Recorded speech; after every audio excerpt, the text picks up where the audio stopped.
The top U.S. envoy for North Korea said Friday that real dialogue is needed to gauge what Pyongyang wants from its accelerated drive towards nuclear weapons statehood.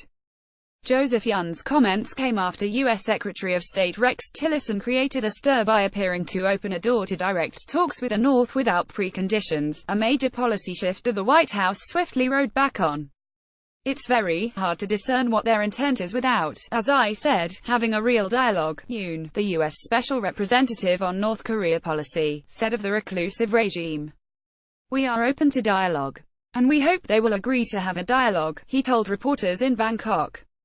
"It is necessary to exercise both direct diplomacy as well as sanctions to rein in the pariah state's nuclear program," he added.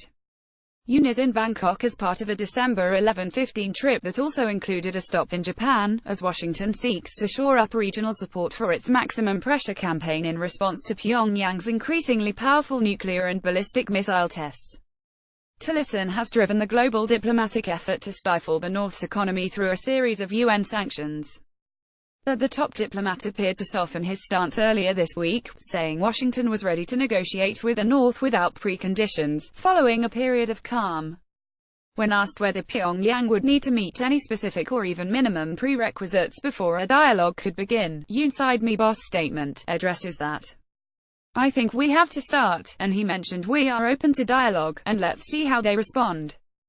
China, the North's sole ally and economic lifeline, and Russia responded positively to Tillerson's remarks, even after the White House appeared to undermine his proposal by saying U.S. President Donald Trump's views on North Korea have not changed. During his first year in office, Trump has repeatedly lobbed threats at North Korean leader Kim Jong-un, using fiery rhetoric that clashes with Tillerson's diplomatic approach. In October, the American president dismissed his Secretary of State's push for talks with the North.